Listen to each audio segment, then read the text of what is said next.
The Game of Life and How to Play It by Florence Scovel Shinn. Chapter 6. Casting the Burden, Impressing the Subconscious. When man knows his own powers and the workings of his mind, his great desire is to find an easy and quick way to impress the subconscious with good, for simply an intellectual knowledge of the truth will not bring results. In my own case, I found the easiest way is in casting the burden. A metaphysician once explained it in this manner.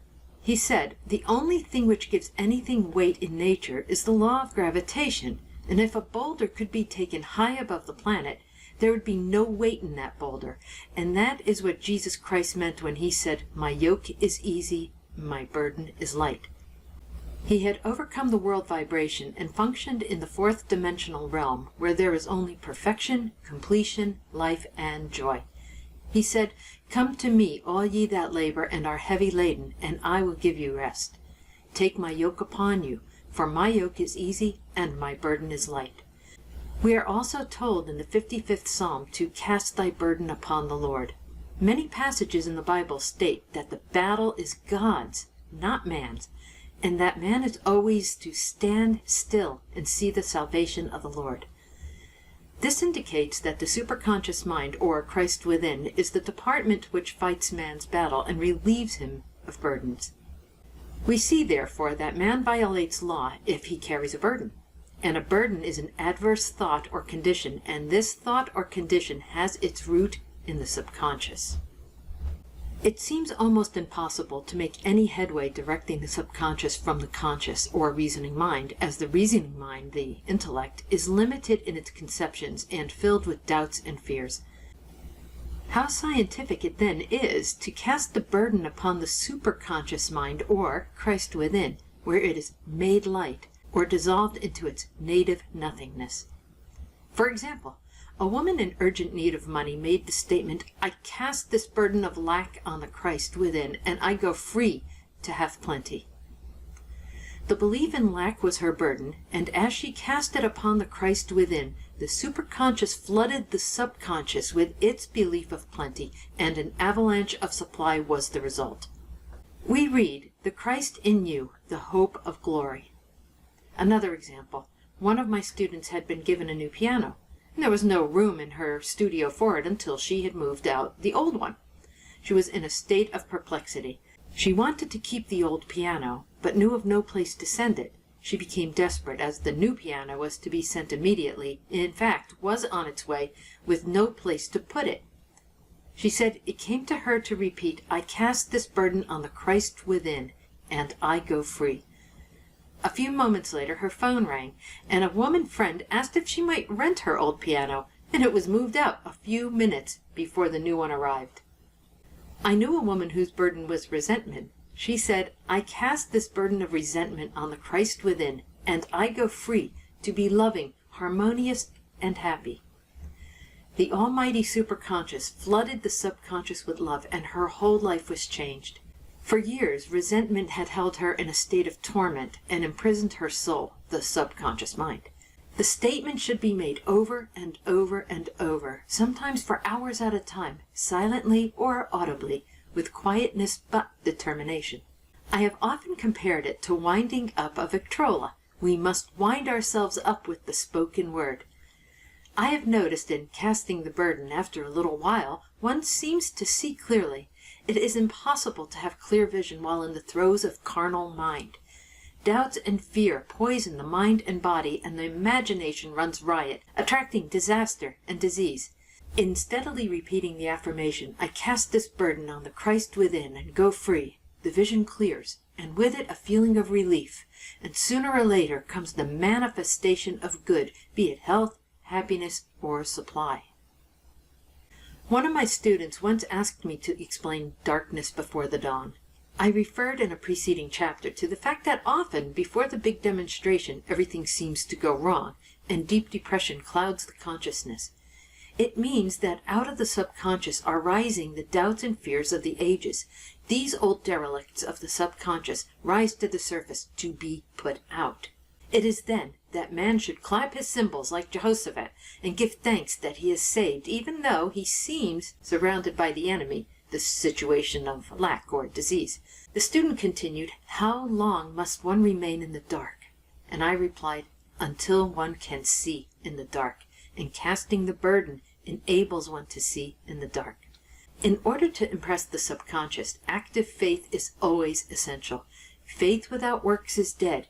In these chapters, I have endeavored to bring out this point. Jesus Christ showed active faith when he commanded the multitude to sit down on the ground before he gave thanks for the loaves and the fishes. I will give another example showing how necessary this step is. In fact, active faith is the bridge over which man passes to his promised land. Through misunderstanding, a woman had been separated from her husband, whom she loved deeply. He refused all offers of reconciliation and would not communicate with her in any way. Coming into the knowledge of spiritual law, she denied the appearance of separation. She made this statement, "There is no separation in divine mind. Therefore, I cannot be separated from the love and companionship which are mine by divine right." She showed active faith by arranging a place for him at the table every day, thereby impressing the subconscious with a picture of his return. Over a year passed, but she never wavered, and one day he walked in. The subconscious is often impressed through music. Music has a fourth-dimensional quality and releases the soul from imprisonment. It makes wonderful things seem possible and easy of accomplishment. I have a friend who uses her Victrola daily for this purpose. It puts her in perfect harmony and releases the imagination. Another woman often dances while making her affirmations. The rhythm and harmony of music and motion carry her words forth with tremendous power.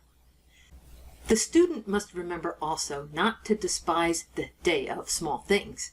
Invariably, before a demonstration come signs of land. Before Columbus reached America, he saw birds and twigs, which showed him land was near.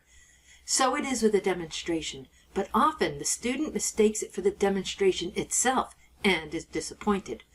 For example, a woman had spoken the word for a set of dishes, and not long afterwards a friend gave her a dish which was old and cracked.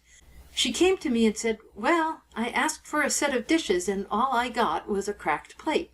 I replied, "The plate was only signs of land. It shows your dishes are coming. Look upon it as birds and seed weed." And not long afterwards the dishes came. Continually making believe impresses the subconscious. If one makes believe he is rich and makes believe he is successful, in due time he will reap. Children are always making believe, and "except ye be converted and become as little children, ye shall not enter the kingdom of heaven." For example, I knew of a woman who was very poor, but no one could make her feel poor. She earned a small amount of money from rich friends who constantly reminded her of her poverty and to be careful and saving. Regardless of their admonitions, she would spend all her earnings on a hat or make someone a gift or be in a rapturous state of mind. Her thoughts were always centered on beautiful clothes and rings and things, but without envying others. She lived in the world of the wondrous, and only riches seemed real to her.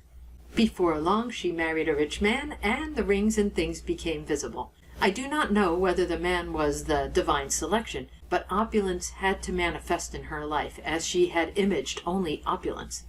There is no peace or happiness for man until he has erased all fear from the subconscious. Fear is misdirected energy and must be redirected or transmuted into faith. Jesus Christ said, "Why are ye fearful, O ye of little faith? All things are possible to him that believeth." I am asked so often by my students, "How can I get rid of fear?" I reply, by walking up to the thing you are afraid of. The lion takes its fierceness from your fear.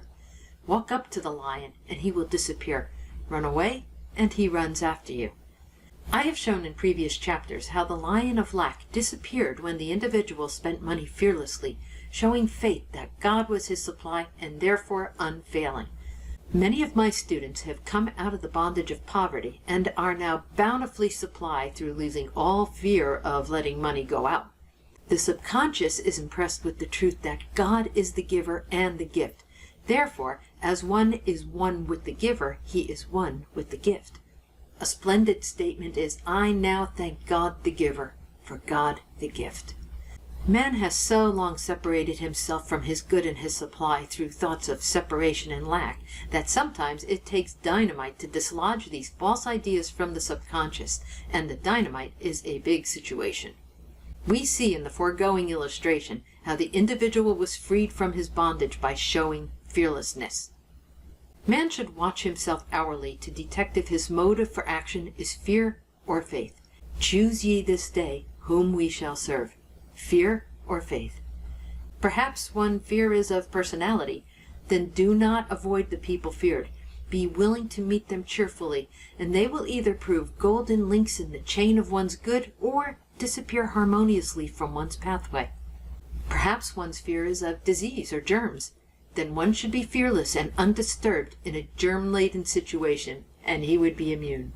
One can only contract germs while vibrating at the same rate as the germ, and fear drags men down to the level of the germ. Of course, the disease-laden germ is the product of carnal mind, as all thought must objectify. Germs do not exist in the superconscious or divine mind, therefore are the product of man's vain imagination. In the twinkling of an eye, man's release will come when he realizes there is no power in evil. The material world will fade away, and the fourth dimensional world, the world of the wondrous, will swing into manifestation.